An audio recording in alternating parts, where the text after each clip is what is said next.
साथियों नमस्कार। कक्षा 8 के जो बोर्ड एग्ज़ाम का मॉडल पेपर 2 है, आज उसको हम सॉल्व करेंगे।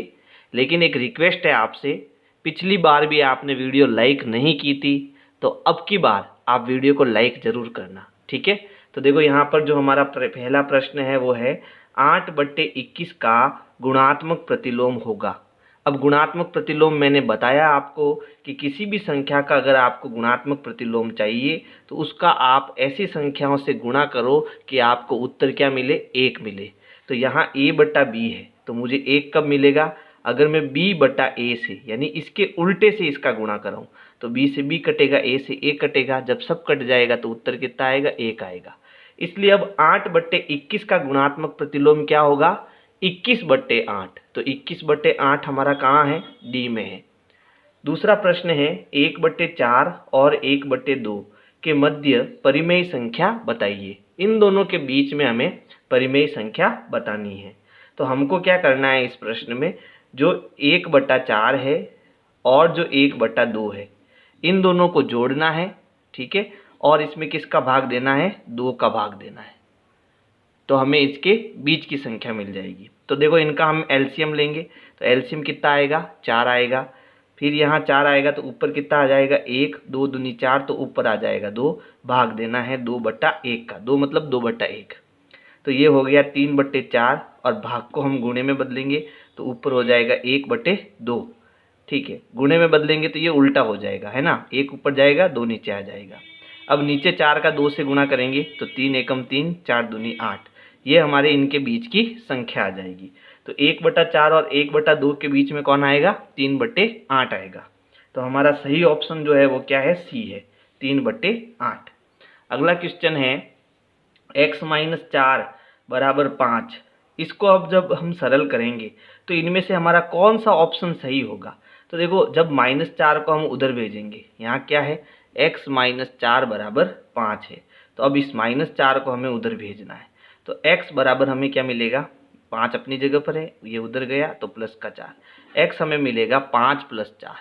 तो यहाँ हमारा सही उत्तर क्या हो जाएगा, डी हो जाएगा। अगला क्वेश्चन है पक्षांतरण करते समय प्लस का चिन्ह बदलता है। तो कभी भी हम पक्षांतरण करते हैं किसी भी नंबर को, ठीक है, तो प्लस के नंबर को जब हम उधर भेजते हैं तो वो किस में बदल जाता है, माइनस में बदल जाता है, ठीक है। तो यहाँ पर हमारा उत्तर क्या होगा, यहाँ पर देखो माइनस में, ये होगा, यहाँ पर इस प्रकार का निशान है, तो प्लस का चिन्ह है तो वो किस में बदल जाएगा, माइनस में। तो बी हमारा यहाँ पर सही उत्तर होगा। अगला प्रश्न है 4 भुजाओं से घिरी समतलीय आकृति को कहते हैं। तो हम जानते हैं कि 4 भुजाओं से घिरी बंद आकृति, समतलीय आकृति को हम क्या कहते हैं, चतुर्भुज। तो यहाँ हमारा सही उत्तर क्या होगा, बी। वर्ग में चारों कोणों के नाप क्रमशः होते हैं। तो हम जानते हैं कि जो वर्ग होता है उसकी चारों भुजाएं बराबर होती है, साथ में इसके जो चारों कोण हैं वो समकोण यानी कि 90-90 डिग्री के होते हैं।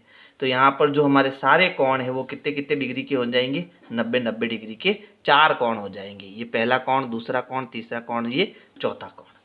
अगला प्रश्न है 225 का वर्गमूल होगा। तो हमें क्या करना है, जब भी वर्गमूल ज्ञात करना हो तो हम उस संख्या के क्या करते हैं, अभाज्य गुणनखंड। तो यहाँ हम 225 के जो है अभाज्य गुणनखंड करेंगे। तो देखो ये सम संख्या नहीं है इसलिए 2 का भाग नहीं जाएगा। तो अब 3 का चेक करो, 3 का भाग जाएगा या नहीं जाएगा, कैसे चेक करेंगे, इन सबको जोड़ो, 5, 2 7, 7 और 2 9। अब क्योंकि 9 जो है वो 3 के पहाड़े में आता है इसलिए इसमें 3 का भाग जाएगा। तो अब इसमें हम 3 का भाग देंगे। मैं सीधा भाग दे रहा हूँ, आप भाग देते रहना, ठीक है। तो यहाँ मैं भाग दे रहा हूँ, 7 × 21, 7 बार भाग जाएगा, यहाँ बचेगा 1, 3 पंजे 15, बचेगा 5। फिर इसमें किसका भाग जा रहा है, 3 का जा रहा है, क्योंकि जोड़ने पर कितना आ रहा है, 12, और 12 में 3 का भाग जाता है इसलिए इसमें हमें 3 का भाग देना है। 3 दूनी 6, पीछे बचा 1, 3 पंजे 15। लेकिन देखो अब जोड़ने पर कितना आ रहा है, 7, इसलिए अब 3 का भाग नहीं जा रहा। तो 3 का नहीं जा रहा है तो किसका देंगे, 5 का। तो 5 × 25 और 5 × 5। अब वर्गमूल में हम कितने कितने के जोड़े बनाते हैं, 2-2 के, है ना। तो यहाँ पर जो ये 225 है इसका वर्गमूल क्या होगा, 3 का एक जोड़ा बना तो 3, 5 का एक जोड़ा बना तो 5, दोनों का गुणा करेंगे तो 3 पंजे 15। तो जो 225 है उसका वर्गमूल क्या आएगा, 15 आएगा। तो देखो अगला क्वेश्चन, यानी यहाँ पर जो हमारा सही उत्तर क्या हो जाएगा, बी हो जाएगा। अगला क्वेश्चन है 14,400 के वर्गमूल में अंकों की संख्या होगी।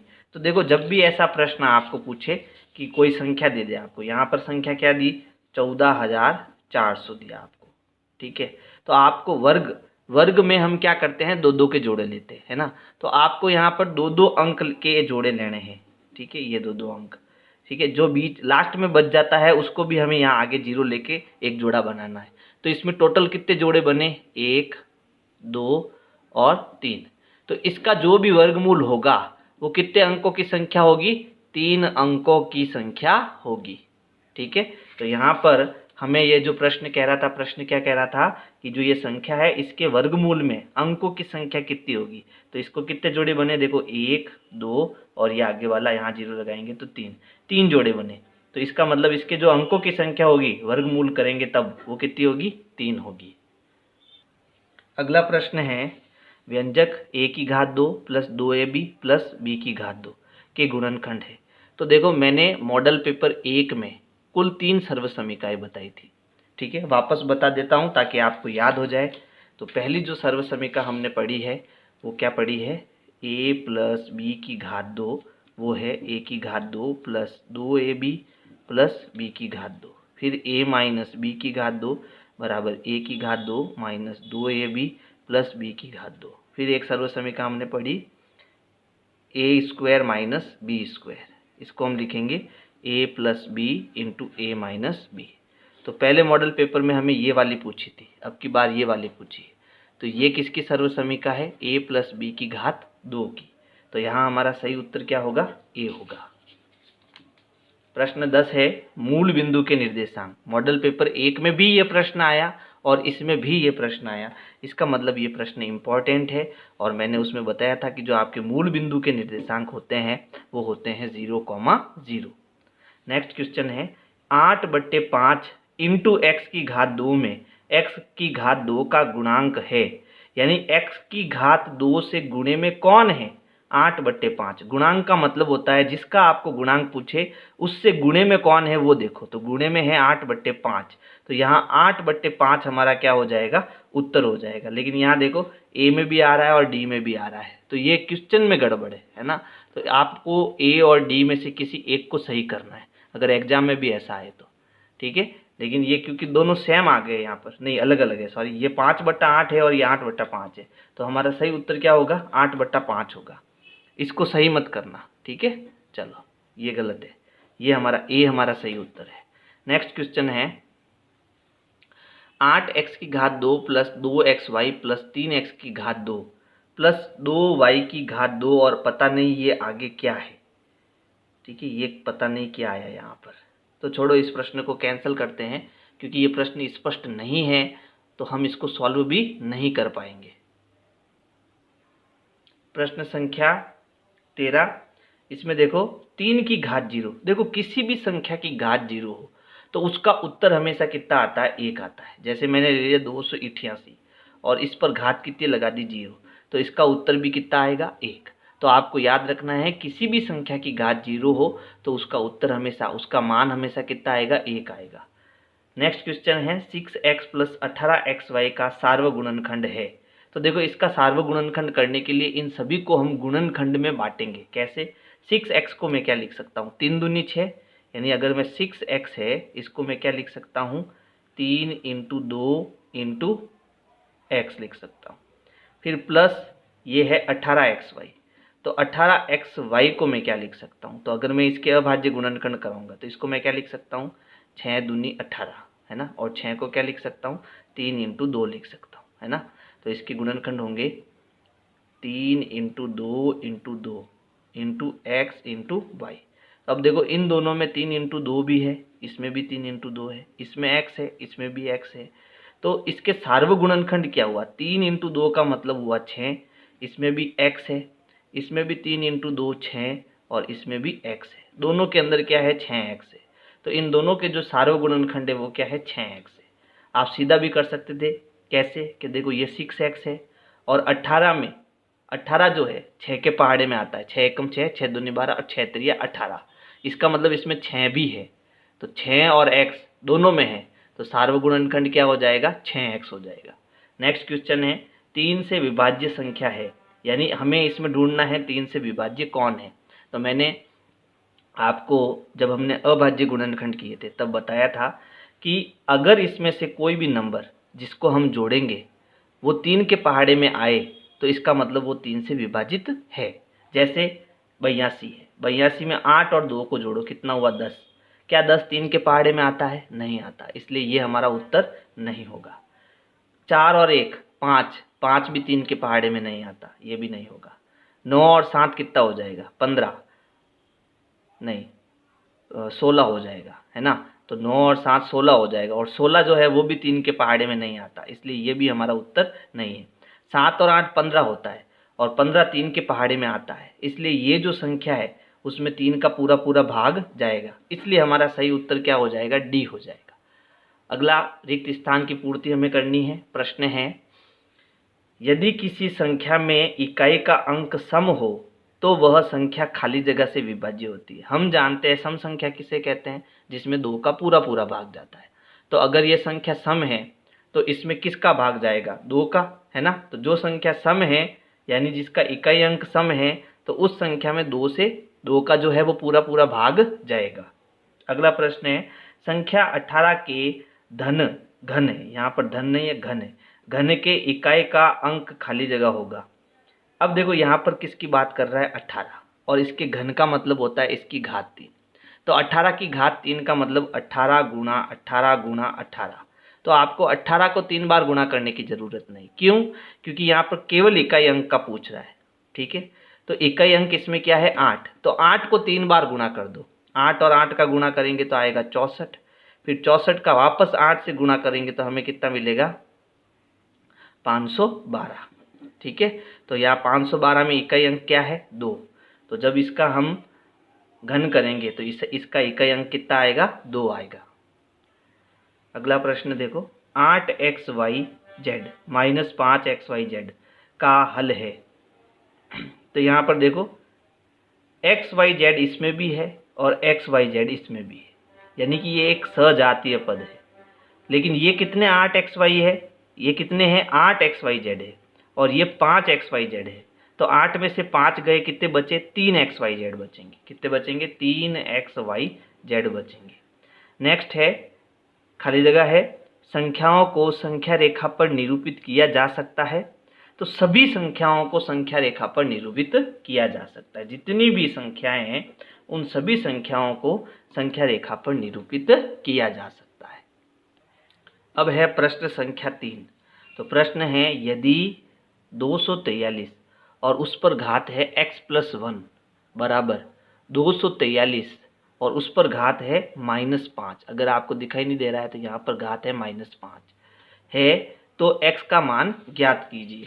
तो देखो बहुत ही सरल प्रश्न है और बहुत ही अच्छा प्रश्न है। देखो इस प्रश्न में क्या करना है, हमें प्रश्न में दिया है 243 और उसके ऊपर घात है x+1 बराबर 243 और घात है -5। तो देखो यहाँ पर ये क्या है, हमारा आधार है, और दोनों का आधार क्या है, समान है। यहाँ भी 243 है और यहाँ भी 243 है। तो जब आधार समान हो और दोनों के बीच में बराबर का निशान हो तो हमें इन दोनों घातों को बराबर कर देना है। यानी सीधा सीधा यहाँ पर मुझे x+1 को इस -5 के बराबर करना है। ऐसा कब करना, जब आधार बराबर हो और बराबर का निशान हो, ठीक है, तब करना है। तो अब ये प्लस का 1 उधर जाएगा, तो प्लस का 1 उधर जाके क्या हो जाएगा, माइनस का 1। तो ये देखो x बराबर -5 अपनी जगह पर, प्लस का 1 उधर गया, माइनस का 1 हो गया। x बराबर मुझे माइनस माइनस जुड़ेगा, उत्तर माइनस में आएगा, तो ये -6 हो जाएगा। तो यहाँ x हमारा क्या होगा, -6 होगा। तो यहाँ देखो हमारे जो ये क्वेश्चन है उसमें कुछ मिस्टेक है, ठीक है। तो यहाँ 8वीं कक्षा में अध्ययनरत पद जो है यहाँ पर आप 80 कर लो, 80, ठीक है। 80 विद्यार्थियों में से 60% विद्यार्थियों ने गणित विषय में ए ग्रेड प्राप्त किया। तो ए ग्रेड प्राप्त करने वाले विद्यार्थियों की संख्या ज्ञात कीजिए, ऐसा ये प्रश्न है, ठीक है। तो कुल बच्चे कितने हैं, 80 है। तो 80 बच्चों में से ए ग्रेड प्राप्त करने वाले कितने हैं, 60% बच्चे हैं। तो ये प्रतिशत है ना, इनकी हमें संख्या बतानी है। तो जब भी आपका ऐसा प्रश्न आए तो आपको क्या करना है, 80 का 60% करना है। 80 का क्या करना है, 60%। तो का की जगह आपके क्या हो जाएगा, इंटू का निशान, 60 की जगह 60, प्रतिशत को हटाएंगे तो नीचे आ जाएगा 100। अब एक जीरो से एक जीरो ये कटेगा, एक जीरो से एक जीरो ये कटेगा, नीचे एक बचा, तो 8 और 6 का गुणा करो, 8 छंग होता है 48। यानी 48 विद्यार्थी ऐसे हैं जिन्हें एग्जाम में ए ग्रेड मिला। ठीक है, तो यहाँ लिखेंगे ए ग्रेड विद्यार्थियों की संख्या बराबर 48। ये हमारा आंसर हो जाएगा। अगला प्रश्न है, सरल कीजिए x माइनस 5 की घात 2 प्लस 10x। तो इसे हमें सिर्फ जो है सरल करना है। तो देखो इसको हल कैसे करना है। प्रश्न 5 है, x माइनस 5 और उस पर घात है 2 प्लस 10x। तो देखो हमने एक सर्वसमीका पढ़ी थी। क्या सर्वसमीका पढ़ी थी कि जो a माइनस बी होता है और उस पर घात 2 होती है, तो इसको हम a की घात 2 माइनस 2ab प्लस b की घात 2 लिखते हैं। ठीक है, तो बस इसको हमें इसमें कन्वर्ट करना है। तो इसको हमें देखो ये a हो गया और ये हमारा b हो गया। तो पहले हमें a की घात 2 यानी कोष्टक की घात 2 करना है, फिर माइनस का निशान, फिर आएगा 2, 2 की जगह 2, a इंटू बी, तो a b की जगह कोष्टक बनाया, फिर प्लस का निशान आएगा, b की घात 2 कोष्टक की घात 2। अब यहाँ a क्या है, x है, b क्या है 5 है, यहाँ a और b आएगा तो a x है और b 5 है। अब x की घात 2 ये हो जाएगा x की घात 2 माइनस 2, यहाँ देखो सब में गुणे का निशान है। ठीक है, तो 2 का 5 से गुणा होगा, 2 पंजे 10, ये हो जाएगा 10 और आ जाएगा x, प्लस 5 की घात 2, 5 की घात 2 का मतलब 5 का 5 से गुणा, 5 25, ये हो गया 25। फिर इसके देखो आगे प्लस 10x भी है ना, ये भूल गए हम, तो यहाँ प्लस 10x भी आएगा। तो देखो ये माइनस का 10x और ये प्लस का 10x, तो 10x में से 10x गया 0, तो इसको मैं कैंसिल कर देता हूँ, 0 हो गया, मतलब इन दोनों को मैं हटा देता हूँ। तो अब मेरे पास क्या बचा, x की घात 2 और ये प्लस का 25, यही हमारा क्या हो जाएगा, आंसर हो जाएगा। अब देखो प्रश्न 6, प्रश्न संख्या 6, ये जो संख्या दी हुई है यहाँ बराबर का निशान है, इंटू का निशान है, किसका निशान है, इंटू का, और इसको हमें सामान्य रूप में व्यक्त करना है। देखो प्रश्न 6 हमें कैसे करना है। प्रश्न दिया है 5.6129, इसका हमें गुणा करना है 10 की घात 7 से, और इसको हमें सरल रूप में बदलना है। तो देखो यहाँ पर पॉइंट है ना, तो इस पॉइंट को जब हम हटाएंगे तो यहाँ पर कितने जीरो वाली संख्या नीचे आएगी बट्टे में, तो पॉइंट के बाद कितने अंक है, 1 2 3 4 5। ठीक है, तो पॉइंट हटाने पर नीचे 5 जीरो आएंगे और इसके साथ 1 आएगा, यानी यहाँ से जब मैं पॉइंट हटाऊंगा तो नीचे बट्टे में 1 2 3 4 5 जीरो आएंगे और यहाँ हमें 1 लगाना है, तब पॉइंट हट जाएगा। ठीक है, अब देखो 10 की घात 7 का मतलब है ऊपर कितने जीरो है, 7 जीरो है, और नीचे कितने जीरो है, 5 जीरो है। तो चलो इसको सॉल्व कर देता हूँ। ऊपर हमारे पास बचा है 56 17 29 बट्टे 1,00,000 इंटू यहाँ पर 7 जीरो है, तो देखो यहाँ 5 जीरो ये कैंसिल हो गए, इससे ऊपर कितने जीरो बचे, 2 जीरो। तो जब इस संख्या का मैं 1 से गुणा कराऊंगा तो यही संख्या आएगी, और इसके साथ कितने जीरो आ जाएंगे पीछे, 2 जीरो। तो बस हमें यही करना था। ठीक है, नेक्स्ट क्वेश्चन देखो क्या है, निम्नलिखित अनुपात को प्रतिशत में बदलिए। ये जो दो अनुपात है इनको प्रतिशत में हमें बदलना है। तो इसमें देखो पहला क्या है, पहला हमारे पास है 2:3, इसको हमें प्रतिशत में कैसे बदलना है, 2:3 को हम क्या लिख सकते हैं, 2/3, और प्रतिशत में बदलने के लिए इसे हमें 100 से गुणा कराना है। ठीक है, अब क्या 3 का भाग जा रहा है 100 में, नहीं जा रहा है, तो ऊपर पहले हम गुणा कर देते हैं फिर 3 का भाग दे देंगे। तो 2 का 100 से गुणा कितना हो गया, 200 और बट्टे 3। अब हमें भाग देना है, तो भाग देते देखो यहाँ भाग दे देता हूँ मैं 200 में 3 का भाग, तो 3 छंग 18, पीछे बचे 2, उतारा 0, 3 छंग 18, पीछे बचे 2, तो उत्तर हमारा आया 66 और शेषफल हमारा आया 2 और भाग हमने किसका दिया 3 का। तो इसको हम मिश्र भिन्न में लिखेंगे, क्या लिख सकते हैं 66 सही 2/3%। तो अनुपात को हमने किस में कन्वर्ट कर दिया, प्रतिशत में कन्वर्ट कर दिया। अगला जो हमारा अनुपात है वो है 3:4। देखो सेकंड कैसे करना है आपको, 3:4। पहले तो इसको हम भिन्न में बदलेंगे, तो ये हो जाएगा 3/4, 3/4। अब प्रतिशत में बदलने के लिए इस भिन्न को 100 से गुणा करेंगे।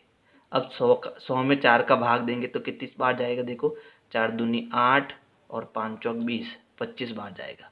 अब 25 का 3 से गुणा करेंगे तो 25 3 75, तो ये कितना प्रतिशत हो जाएगा 75% हो जाएगा। ठीक है। अगला क्वेश्चन है परिमेय संख्या किसे कहते हैं। तो परिमेय संख्या किसे कहते हैं, प्रश्न संख्या 8। ठीक है, तो यहाँ लिखेंगे जिस संख्या को हम p/q के रूप में व्यक्त कर सकते हैं और जहाँ जो ये q है वो हमारा क्या नहीं होना चाहिए, 0 नहीं होना चाहिए, उसी को हम क्या कहते हैं, परिमेय संख्या कहते हैं। अब यहाँ जो ये p और q है, p और q, जहाँ ये p और q है वो हमारे क्या है, पूर्णांक संख्या है, पूर्णांक संख्या है। बस आप ऐसे भी लिख दोगे तो भी आपका सही कर लेगा जांचने वाला। ठीक है, अगर हिंदी में लिखना है पूरा तो ऐसे लिखेंगे जिस संख्या को हम p/q के रूप में लिख सकते हैं और q हमारा 0 नहीं हो और जहाँ p और q हमारे पूर्णांक हो, उस संख्या को हम परिमेय संख्या कहते हैं। या फिर इतना सा करके आ जाना, p/q जहाँ q हमारा 0 नहीं हो और जहाँ p और q यानी ऊपर वाली और नीचे वाली संख्या हमारी क्या हो, पूर्णांक संख्या हो। ठीक है, अगला क्वेश्चन देखो, क्वेश्चन नंबर 9 क्या है, एक समबाहुभुज की भुजाएं कितनी होगी यदि एक बाह्य कोण की माप 24 डिग्री हो। तो देखो जब हमने प्रश्नावली पढ़ी थी तो मैंने आपको बताया था कि हमें पता नहीं है, एक ऐसा बहुभुज है जिसकी बहुत सारी भुजाएं, ठीक है, लेकिन भुजाएं कितनी हैं वो हमें निकालना है। लेकिन उन भुजाओं का हमें प्रत्येक कोण दिया हुआ है और कोण कितना है, 24 डिग्री है। ठीक है, अब कौन सा कोण है, बाह्य कोण है। तो बाह्य कोण का जो प्रत्येक कोण होता है उसका सूत्र क्या होता है, 360 डिग्री बट्टा n, है ना। तो यहाँ लिखेंगे प्रत्येक कोण बराबर 360 डिग्री बट्टा n। अब यहाँ n क्या है, भुजाओं की संख्या, और कोण हमें दिया हुआ है।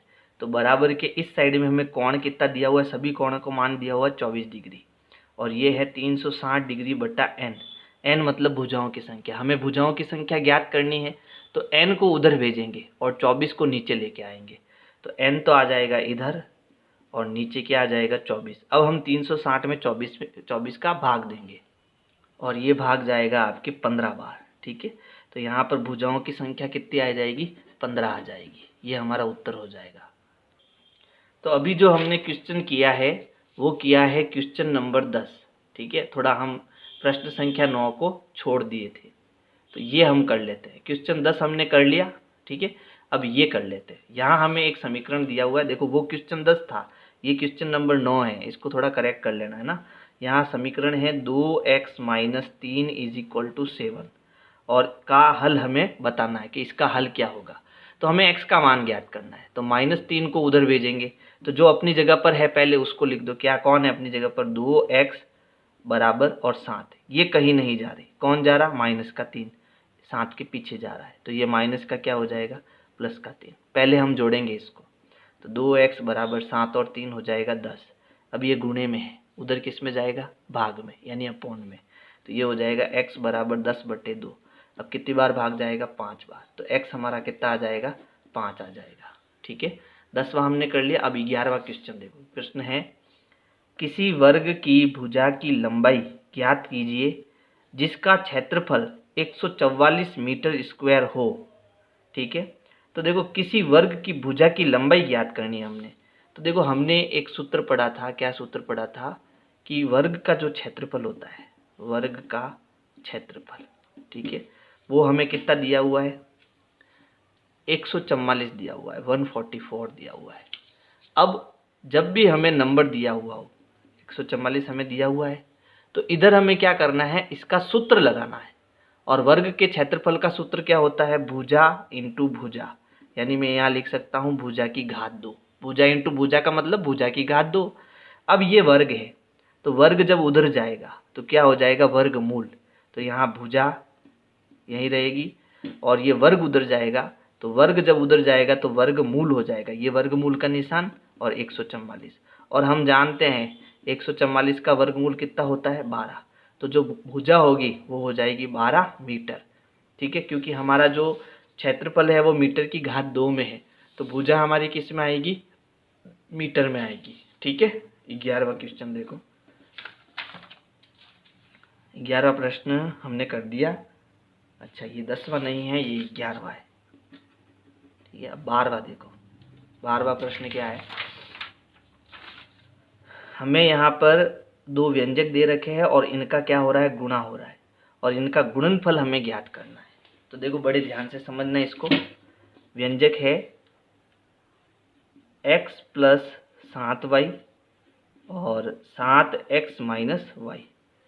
तो इसको गुणा करने के लिए हमें क्या करना है, पहले इस x का इस पूरे ब्रैकेट से यानी इस पूरे से गुणा कराना।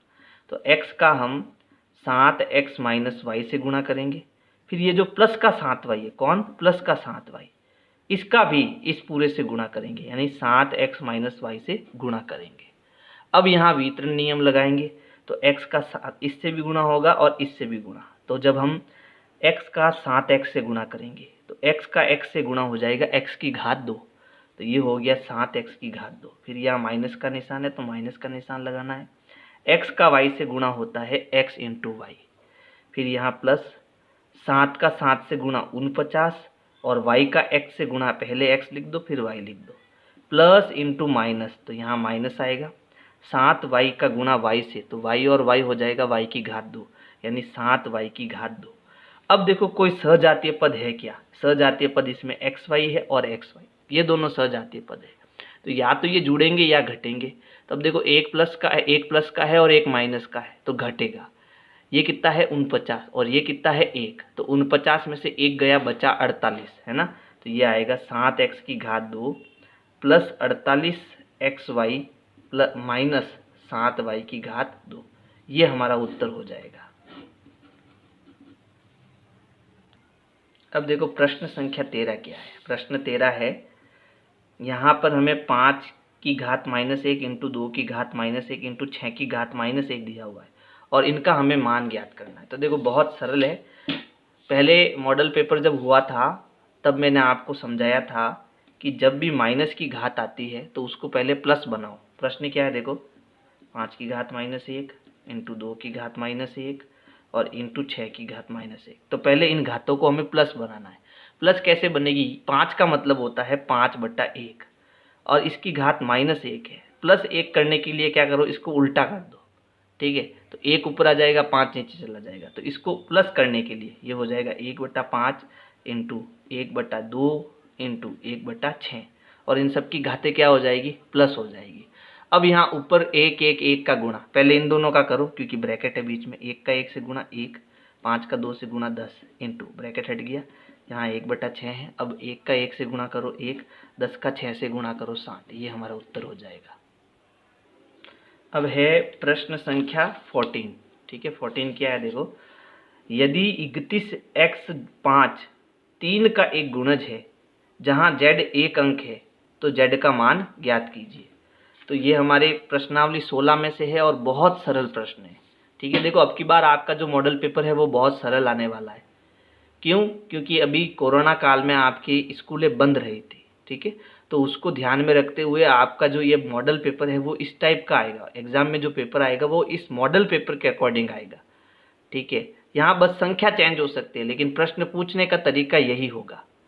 तो ठीक से समझो और सबसे बड़ी बात, वीडियो को लाइक करते रहो, है ना। आपका एक लाइक मुझे आगे एक और वीडियो बनाने के लिए प्रेरित करता है। तो लाइक तो ज़्यादा से ज़्यादा करो और शेयर भी करते रहो। क्वेश्चन नंबर 14 है, यदि 3 1 x 5 यानी ये एक संख्या है, 3 का एक गुणज है जहाँ z एक अंक है तो z का मान हो सकता है। तो यहाँ देखो ये x है और यहाँ z लिख दिया, तो इसने प्रश्न बनाने वाले ने गलती करी है, यहाँ भी x कर दो, है ना, z की जगह x, यानी हमें x का मान ज्ञात करना है। ठीक है, तो हमने देखो 3 का गुणज पढ़ रखा है। 3 का गुणज क्या होता है कि जब हमें कोई संख्या दी जाती है, जैसे यहाँ पर एक संख्या दी है, ठीक है, इसका मतलब है ये अगर 3 का गुणज है तो इसमें 3 का भाग पूरा पूरा जाएगा। ये किसका गुणज है? 3 का गुणज है। ठीक है, यानी जब मैं इसको जोड़ूंगा, किसको, 3, 1, x और 5, तो ये जो है 3 का पहाड़ आएगा, यानी कि 3 एकम 3, 3 दूनी 6, 3 तिया 9, 3 चौक 12, 3 पंजे 15, 3 छंग 18, इसमें से कोई संख्या आएगी। लेकिन जो ये x की वैल्यू है वो हमारा एक अंक ही है, यानी हमें इसमें से कुछ नंबर ही लेने हैं, सबको नहीं लेना है। अब हमें क्या करना है, देखो अब हमें इनको जोड़ना है। तो 3 और 1 4, 4 और 5 9, तो ये हो गया x प्लस 9 बराबर। अब इसमें से क्या क्या आएगा, देखो, क्या 3 यहाँ रह सकता हूँ? नहीं लेना आपने को।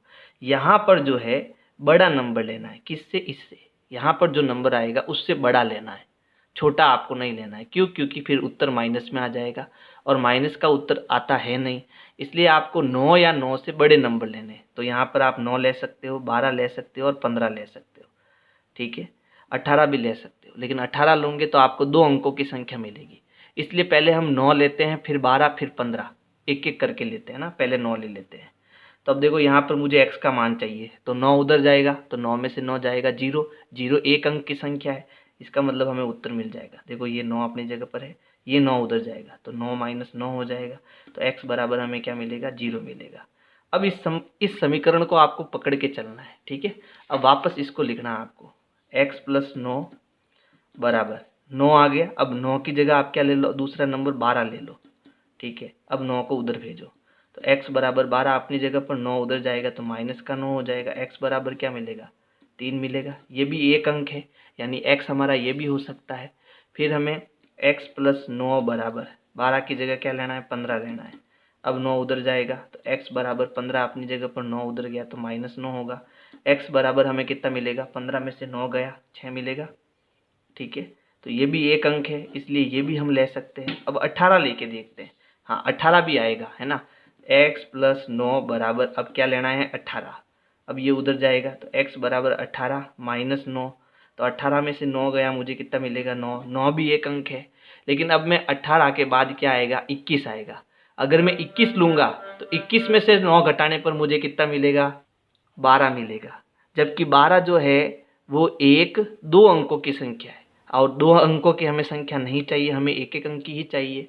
तो यहाँ पर x हमारे क्या क्या हो सकते हैं? तो देखो यहाँ पर जो ये 31x5 है, यहाँ x हमारा क्या क्या हो सकता है? तो यहाँ x हमारा जो ये एक एक अंक की वैल्यू आई है, ये सब हो सकती है ना। तो यहाँ देखो x बराबर 0, पहले हमने 0 निकाला, फिर 3 निकाला, 3, 6 और 9 हो सकते हैं। ठीक है, या तो यहाँ पर x की जगह पर ये सभी संख्याएं हो सकती है। समझ में आया? समझ में आया तो लाइक करते रहो। अब देखो अगला प्रश्न है, बहुत अच्छा प्रश्न है ये। दिए गए समांतर चतुर्भुज में PQRS में कोण x तथा कोण y के मान ज्ञात कीजिए, यानी हमें x और y का मान बताना है। देखो इस प्रश्न को करने के लिए आपको कुछ चीज़ें आनी बहुत ज़रूरी है। तो पहले सबसे पहले देखो ये एक समांतर चतुर्भुज है ना। समांतर चतुर्भुज का मतलब हो गया कि इसके ये जो आमने सामने की भुजा है वो समांतर है, ये जो आमने सामने की भुजा है ये वाली, ये भी समांतर है। ठीक है, और जब समांतर भुजाओं को कोई भी एक तिर्यक काटे, ठीक है, जैसे ये समांतर भुजाएं, इसको एक तिर्यक काटता है तो इसमें बहुत सारे कोण बनते हैं। तो एक तो ये जेड वाला कोण बनता है, यानी ये वाला कोण बराबर होता है, इसको हम एकांतर कोण कहते हैं। एक बनता है इसमें संगत कोण। ठीक है, संगत कोण कैसे बनता है? जैसे देखो ये समांतर रेखाएं हैं, तो ये कोण और ये कोण दोनों संगत कोण होते हैं। ठीक है, इसको हम संगत कोण बोलते हैं। तो देखो आपकी एक तो समांतर लाइन ये हो गई, दूसरी समांतर लाइन ये हो गई, और ये तिर्यक इसको काट रहा है, ये वाला तिर्यक। ठीक है, ऐसे समझो इसको, ये 2 समांतर लाइनें हैं और ये तिर्यक काट रहा है। ठीक है, तो यहाँ पर देखो ये कोण और ये कोण बराबर होंगे, यानी ये 70 वाला कोण और ये पूरा कोण, ठीक है, ये दोनों बराबर होगा। समझ में आया? तो अब यहाँ पर इसको करना कैसे है वो समझा देता हूँ। देखो इस चित्र में यानी प्रश्न संख्या 15 में हमें ये पूरा कोण और ये पूरा क्या है, कोण P है ना। कोण P किसके बराबर है, इस कोण Q के बराबर है, ठीक है। अब कोण P क्या है, कोण P ये पूरा है यानी 40 + x, ये पूरा कोण है, तो कोण P हमारा हो गया 40 + x और कोण Q हमारा कितना हो गया 70 डिग्री। तो क्या अब इस समीकरण से मैं x का मान नहीं ला सकता हूँ ना, तो x यहीं रहेगा, 70 भी यहीं रहेगा, 40 उधर जाएगा तो माइनस का 40 हो जाएगा। तो x बराबर 70 में से 40 गया, मुझे कितना मिलेगा 30 डिग्री। तो x तो मेरा आ गया 30 डिग्री है ना, ये x मेरा आ गया 30 डिग्री। अब मुझे चाहिए y, ठीक है, तो वो कैसे मिलेगा। देखो यहाँ पर जो y है ना, ये भी एक संगत कोण है। कैसे, नहीं संगत नहीं, एकांतर कोण है। ये देखो यहाँ पर z बना रहा है, तो जो कोण z बनाता है उसमें ये कोण और ये कोण बराबर होता है, ठीक है। समझो इसको कैसे, कि जैसे ये दो समांतर रेखा है और इसको एक तिर्यक काटता है, तो यहाँ देखो ये z बन रहा है ये z, ठीक है। तो ये कोण और ये कोण बराबर होगा, तो यहाँ देखो ये z बन रहा है, यहाँ पर ये z बन रहा है, तो ये कोण और ये कोण बराबर होगा, इसको हम एकांतर कोण बोलते हैं। तो यहाँ ये जो y है वो किसके बराबर हो जाएगा, 40 के बराबर। तो यहाँ हम लिखेंगे जो y है हमारा वो क्या हो जाएगा, 40 डिग्री हो जाएगा, ठीक है। और ये जो हमने कोण P बराबर कोण Q किया, ये किससे किया, संगत कोण से किया, लिख सकते हो आप यहाँ पर संगत कोण। और ये जो हमें मिला y बराबर 40 डिग्री, ये किससे मिला, एकांतर कोण से, ठीक है, ये एकांतर कोण है। तो ये एक थोड़ा आपके अलग प्रश्न आया, इसको आपको ध्यान रखना है, ठीक। अब देखो प्रश्न संख्या 16 में हमें मान ज्ञात करना है, तो ये हमें परिमेय संख्या दी हुई है और इनका हमें क्या करना है, मान ज्ञात करना है। कैसे करना है, देखो यहाँ पर 3 पद है, ये पहला पद, दूसरा पद और ये तीसरा पद। तो हम क्या करेंगे, तीसरे पद को यहाँ बीच में लाएंगे और इसको इधर ले जाएंगे। क्यों ले जाना है, क्योंकि इसमें भी 3/5 है और इसमें भी 3/5 है। तो ये हो जाएगा माइनस का 2/3 गुणा 3/5, ये उधर आएगा तो माइनस का 3/5 गुणा 1/6, ये उधर जाएगा तो प्लस 5/2। अब देखो इसमें भी 3/5 है और इसमें भी 3/5 है, तो 3/5 आ जाएगा बाहर, अंदर बचेगा माइनस का 2/3 और इसमें माइनस है और यहाँ अंदर बचेगा 1/6 प्लस 5/2। अब देखो यहाँ एलसीएम लेंगे इसका, तो 3/5 एलसीएम कितना आएगा, 6, 3 दूनी 6, तो 2 बार भाग गया तो 2 का 2 से गुणा -2, 6 एकम 6, एक बार भाग गया तो 1 का 1 से गुणा 1 प्लस 4 आएगा है ना, 3 दूनी 6, तो 2 का 2 से गुणा 4 होगा प्लस 5/2। अब यहाँ माइनस माइनस जुड़ेगा, 3/5 माइनस कितना हो जाएगा, 5 हो जाएगा बटे 6 प्लस 5/2। अब प्लस इंटू माइनस करेंगे तो बाहर माइनस आ जाएगा है ना, बाहर माइनस आएगा तो ये हो जाएगा 3/5 इंटू 5/6। अब 5 से 5 कैंसिल हो गया, 3 एकम 3, 3 दूनी 6 प्लस 5/2। ऊपर क्या बचा, यहाँ 1, नीचे बचा 2, तो ये हो जाएगा माइनस का 1/2 प्लस 5/2। अब देखो यहाँ हर समान है, 2 और 2 है, तो एलसीएम हमारा 2 आएगा और ऊपर जो है हमें वो लिख देना है। तो 5 में से माइनस का 1 गया तो कितना बचा, प्लस का 4/2, 2 एकम 2, 2 दूनी 4, तो हमारा उत्तर कितना आएगा 2, ठीक है। तो इसका आप स्क्रीनशॉट ले सकते हो, ले लिया स्क्रीनशॉट, अब नीचे वाले का भी ले लो, ओके। वैसे मैंने इस प्रश्न को बड़े सही ढंग से चैप्टर 1.1 में पढ़ाया है ना, इसका पहला प्रश्न ही है ये। अब देखो अगला प्रश्न है, हमें जोड़ करनी है यहाँ पर, ठीक है। तो यहाँ देखो 2 और 7 को जोड़ने पर a आता है, तो 2 + 7 बराबर हमें a मिलता है। तो 2 और 7 कितना हो गया 9, तो a हमारा कितना हो गया 9, तो पहला तो हमें मिल गया 9, ठीक है। अब सेकंड देखो, a में मैं जब 3 जोड़ता हूँ तो मुझे 2 मिलता है। अब क्योंकि a मेरा आ गया है ना, a मेरा आ गया है, तो a की जगह पर मेरा कितना हो गया 9, नीचे कितना होगा +3 बराबर मुझे कितना मिलेगा 2। तो 9 में 3 जोड़ेंगे तो कितना आएगा 12 आएगा, तो 12 का तो 2 यहाँ आ गया, हासिल का यहाँ 1 यहाँ चला जाएगा, तो 6 और 1 7 हो जाएगा। तो b मुझे कितना मिलेगा, b मुझे मिलेगा 7। तो ये हमारा आंसर हो जाएगा। क्वेश्चन नंबर 18 देखो, HOP एक आयत है, यानी हमें एक आयत दिया हुआ है। x का मान ज्ञात कीजिए यदि HE यानी जो ये है भुजा HE, ये वाली भुजा ये हमें दी है 2x+4, 2x+4। OP कहाँ है? OP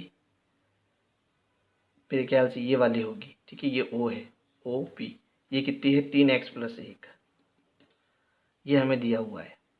और हमें क्या करना है? x का मान ज्ञात करना है। तो हम जानते हैं कि आयत की जो आमने सामने की भुजा है वो क्या होती है? बराबर, यानी जितनी भुजा ये है उतनी की भुजा ये होगी।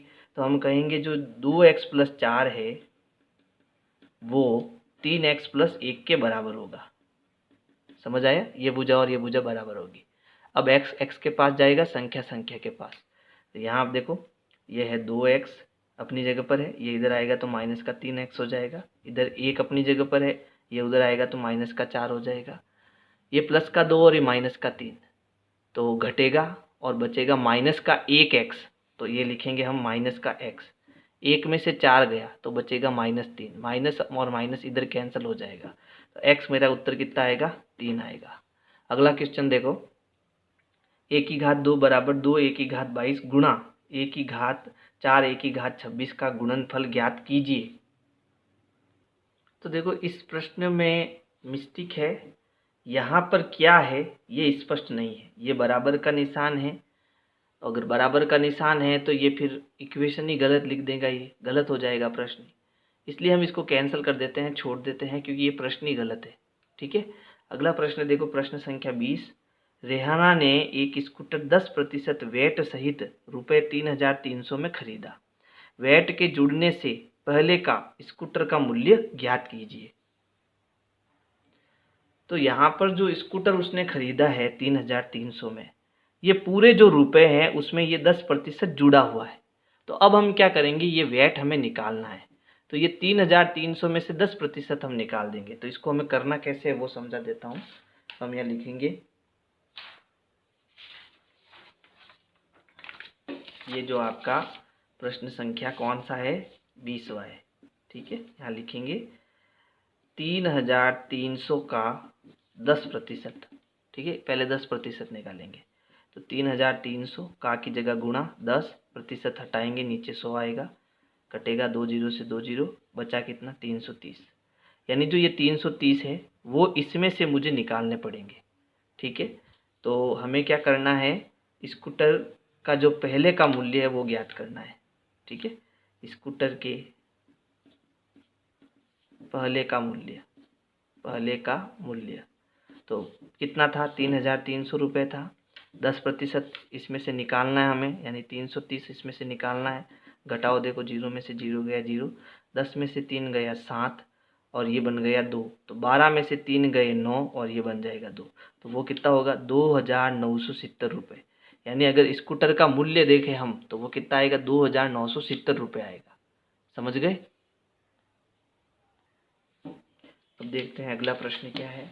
प्रश्न है, साहिल की वर्तमान आयु की 3 गुनी है। 5 वर्ष बाद उन दोनों की आयु का योग 66 वर्ष हो जाएगा।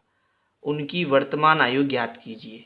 तो देखो ये ऐसा प्रश्न जो है आपके मॉडल पेपर 1 में भी आया था। तो इसको हमें कैसे उत्तर निकालना है बड़े ध्यान से समझना। सबसे पहले हमें क्या करना है,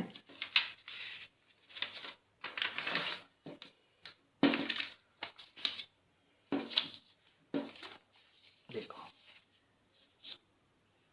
यहाँ हम कर रहे हैं प्रश्न संख्या 21।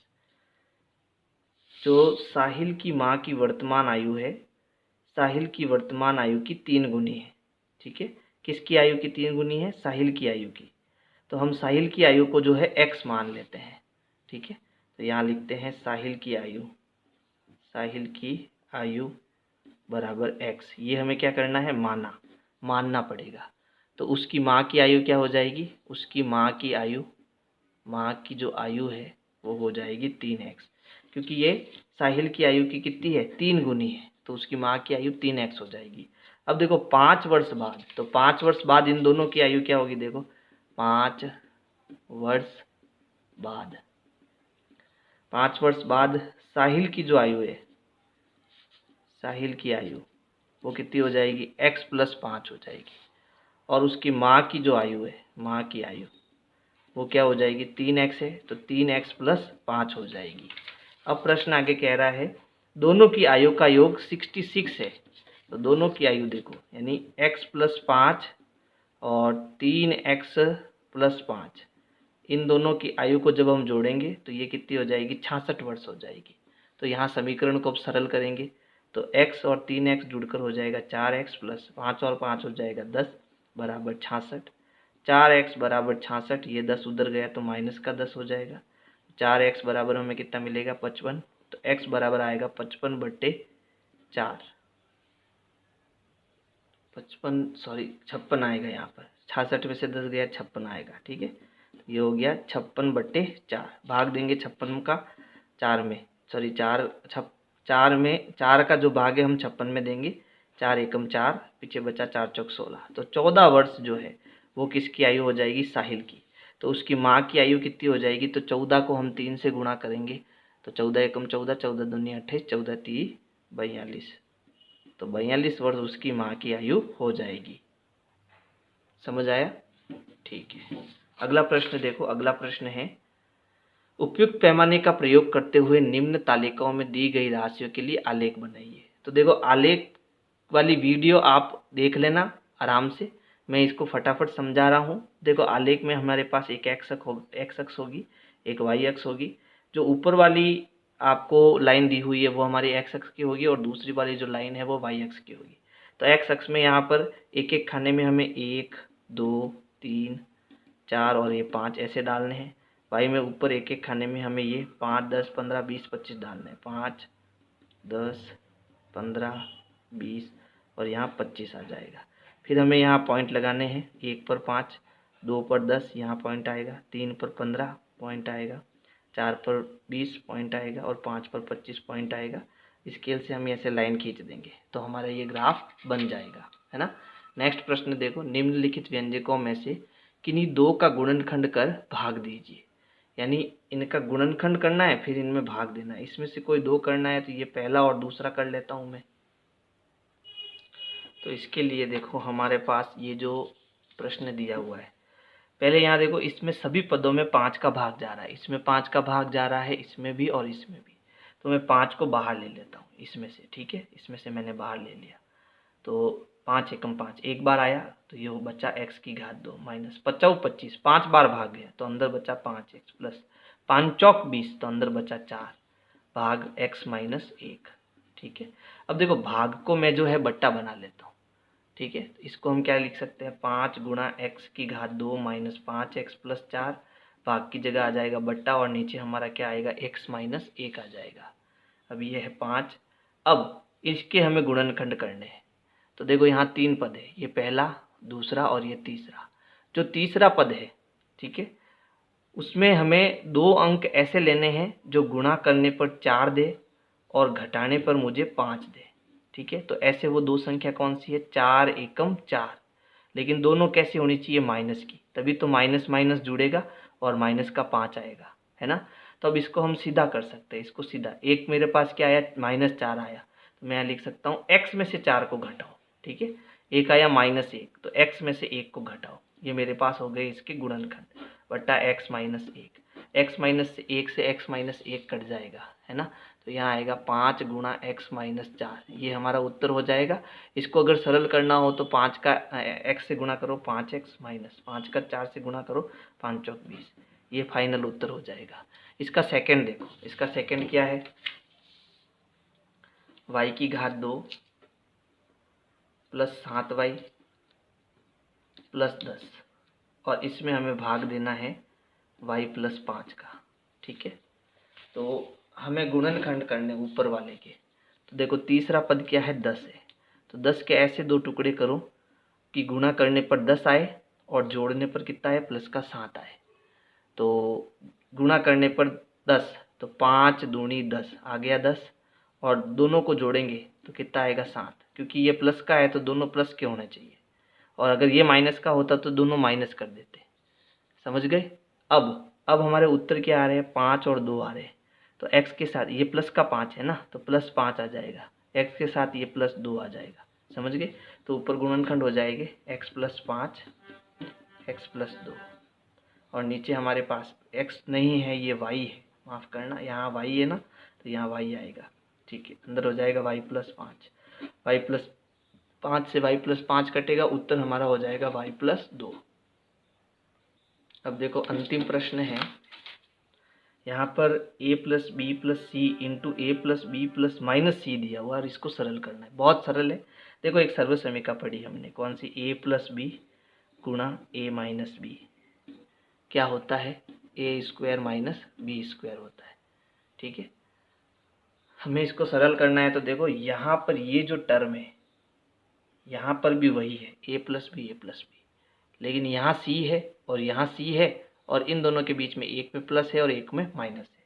तो इस पूरे को मैं a मान लेता हूँ और इसको मैं b मान लेता हूँ। तो ये देखो ये सूत्र बन गया है यहाँ पर।